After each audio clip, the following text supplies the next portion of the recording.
ഒഴിച്ചു. ചട്ടി ചൂടായിട്ടുണ്ട്. നല്ലെണ്ണ ഒഴിച്ച് കൊടുക്കാം. ആദ്യം കുറച്ചൊഴിക്കാം. നല്ലതുപോലെ ചൂടായ ശേഷം നമുക്ക് കടുകിട്ട് കൊടുക്കാം. എണ്ണ ഒഴിച്ചു. എണ്ണ ചൂടായി. കടുകിട്ടു. കടുകിട്ടിട്ട് തീ കുറച്ച് കൊടുക്കാം.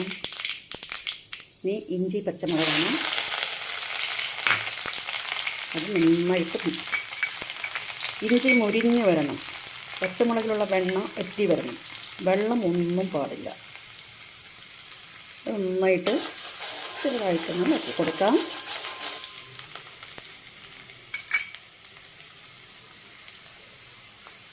ശേഷം നമുക്ക് ഉപ്പിടാം.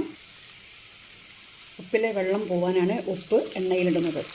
വെള്ളം പൊട്ടിപ്പോവും. 2 സ്പൂണാണ് ഉപ്പിട്ടത്. 2.25 സ്പൂൺ ഉപ്പിട്ടിട്ടുണ്ട്. ആവശ്യമുണ്ടെങ്കിൽ അവസാനം നോക്കിയ ശേഷം ഇടാം. ഇനി നമുക്ക് കറിവേപ്പില ഒരല്പം സിമ്മിൽ നിന്നും മീഡിയത്തിലോട്ട് മാറ്റി കൊടുക്കാം. പതുക്കെ ഇളക്കി കൊടുത്താൽ വെള്ളം പൊട്ടുന്ന ശബ്ദം കേൾക്കാം. ഉപ്പിലെയും പച്ചമുളക്, ഇഞ്ചി ഇതിലുള്ള വെള്ളമെല്ലാം പൊട്ടി തീരും. ശേഷം നമുക്ക് മാങ്ങയിടാം. മുളക് പൊടി ആവശ്യത്തിന് ഇട്ട് കൊടുക്കാം.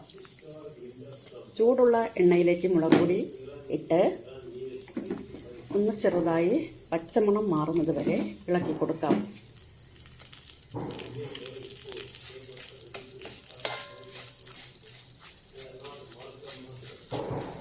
ഇനി ഒരല്പം കളറിന് വേണ്ടി മഞ്ഞൾപ്പൊടി ചേർക്കുന്നുണ്ട്. മഞ്ഞൾപ്പൊടി ഇട്ടു. നമുക്ക് മിക്സ് ചെയ്ത് കൊടുക്കാം. മുളക് പൊടി ഇട്ട് അധിക സമയം വയ്ക്കരുത്, കരിഞ്ഞു പോകും. ഞാൻ ഇവിടെ പൊടിച്ച് എടുത്ത മുളക് പൊടിയാണ്. കടയിൽ നിന്ന് വാങ്ങുന്ന അച്ചാർ പൊടികളോ മുളക് പൊടികളോ ഒന്നും ഉപയോഗിക്കാറില്ല. നമുക്കിതിലേക്ക് മാങ്ങ ഇട്ട് കൊടുക്കാം. നന്നായി ഇളക്കി യോജിപ്പിക്കാം.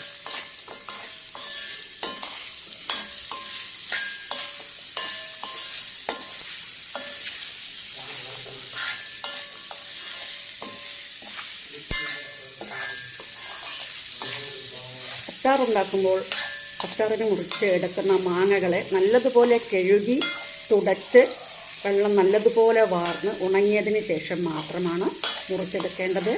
എടുത്ത് വയ്ക്കുന്ന ചീനച്ചട്ടിയോ സ്പൂണോ മറ്റ് പാത്രങ്ങൾ, മാങ്ങയിട്ട് മുറിക്കുന്ന പാത്രങ്ങളൊന്നും തന്നെ നനവുണ്ടാവാൻ പാടില്ല. പെട്ടെന്ന് അച്ചാർ കേടുവരും. പൂപ്പൽ വന്നു കഴിഞ്ഞാൽ നമുക്ക് ഉപയോഗിക്കാൻ പറ്റില്ല. നമ്മുടെ പറമ്പിലുള്ള മാവിൻ്റെ മാങ്ങയാണ്. നല്ല ടേസ്റ്റിയായ മാങ്ങ അച്ചാർ ഇതാ റെഡി ആയിക്കൊണ്ടിരിക്കുകയാണ്. ഇനി നമുക്കിതിലേക്ക് പൊടിച്ചു വെച്ച ഉലുവയും കായവും പൊടിച്ചതുണ്ട്.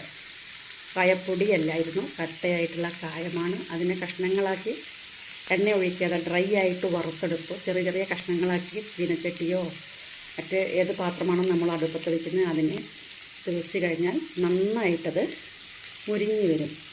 അതേപോലെ ഉലുവയും അതിലിട്ടൊന്ന് പതുക്കെ ഇളക്കി കൊടുത്താൽ മതി. അങ്ങനെ പൊരിഞ്ഞ് വരുന്ന ശബ്ദം കേൾക്കുമ്പോൾ ഓഫ് ചെയ്യുക. ഉടനെ മാറ്റി വെച്ച് തണുത്ത ശേഷം പൊടിച്ചെടുക്കുക. അപ്പോൾ നമുക്കിതിലേക്ക് പൊടി കൂടെ ചേർക്കാം. ഉലുവയും കായവും പൊടിച്ചതാണ്. ഒരു 2 ടേബിൾ സ്പൂൺ ഉണ്ടാകും. രണ്ടും കൂടെ ചേർത്ത് വറുത്ത് പൊടിച്ച് ഇനി ഇതിലിട്ട് ഇളക്കി യോജിപ്പിച്ച് വയ്ക്കാം. വെള്ളമൊന്നും ഒഴിക്കേണ്ട ആവശ്യമില്ല.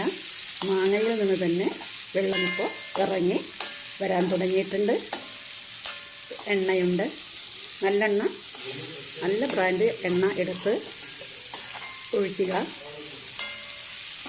കുപ്പിയിലാക്കിയതിന് ശേഷം കുറച്ച് എണ്ണ നല്ലതുപോലെ ചൂടാക്കിയതിന് ശേഷം തണുക്കാൻ വയ്ക്കുക. തണുത്ത ശേഷം കുപ്പിയിൽ മാങ്ങയെല്ലാം ചൂടാറിയ ശേഷം കുപ്പിയിലിട്ട് അടച്ചു വയ്ക്കുന്നതിന് മുമ്പായി കുറച്ച് നല്ലെണ്ണ നല്ലതുപോലെ ചൂടാക്കി ചൂടെല്ലാം പോയി തണുത്തതിന് ശേഷം കുപ്പിയുടെ അച്ചാറിൻ്റെ മേലെ ഒഴിച്ച് വെച്ചാൽ ഒരിക്കലും മാങ്ങ അച്ചാർ കേടുവരില്ല.